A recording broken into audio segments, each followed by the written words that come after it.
Hi అండి. మీరెప్పుడూ చేసే దోసకాయ పచ్చడిలా కాకుండా ఈసారి కొంచెం డిఫరెంట్‌గా నేను చూపిస్తున్నట్లు చేశారంటే చాలా టేస్టీగా ఉంటుంది. ముందుగా దోసకాయని పైన చెక్కులు తీసేసుకొని ఇలా చిన్న ముక్కలుగా కట్ చేసుకోవాలి.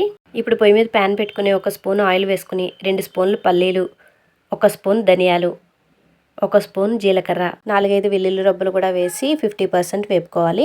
ఇప్పుడు దానిలో కొంచెం చింతపండు, 2 స్పూన్లు నువ్వులు, కారానికి సరిపడా ఎండుమిర్చి వేసి వేయించుకొని పక్కన పెట్టేసుకోవాలి. ఇలా తొందరగా అయిపోయి టేస్టీ రుచుల కోసం మన ఛానల్ని సబ్స్క్రైబ్ చేసుకోండి, బెల్ ఐకాన్ నొక్కండి. ఇప్పుడు పొయ్యి మీద ప్యాన్ పెట్టుకుని ఒక స్పూన్ ఆయిల్ వేసుకుని కట్ చేసుకున్న దోసకాయ ముక్కలను వేసుకోవాలి. అలాగే కొంచెం ఉప్పు కూడా యాడ్ చేసుకొని ఒక 50% వేపుకొని పక్కన పెట్టేసుకోండి.